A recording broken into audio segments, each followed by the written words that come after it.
Est-ce que vous pensez que c'est une réforme vouée à l'échec? Je pense qu'elle aurait été prise autrement, qu'on aurait beaucoup plus de chances d'espérer que ce soit une réussite. Je m'explique.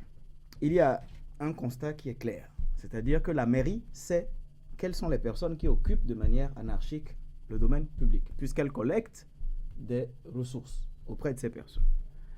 Je pense que la meilleure option aurait été, en collaboration avec la mairie, de lancer une opération de recensement de ces personnes-là qui occupent de manière illégale le domaine public.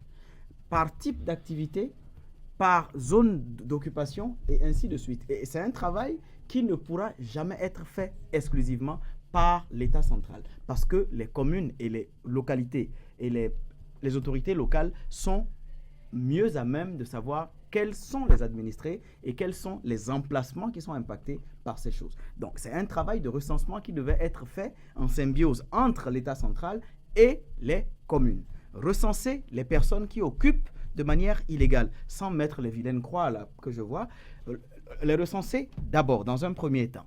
Réfléchir ensuite à identifier des zones au sein de ces localités, au sein de ces communes qui pourront être dédiées à accueillir ces activités-là, c'est-à-dire créer en fait de nouvelles places de commercialisation. Ils appelleront ça comme ils voudront. Une fois que cette opération de recensement et d'identification des sites qui pourront éventuellement accueillir ces personnes-là seront faites, on pourra maintenant passer à une étape de sensibilisation des populations. C'est-à-dire ne pas arriver comme ça se fait aujourd'hui, leur dire nous allons casser, vous allez disparaître de là.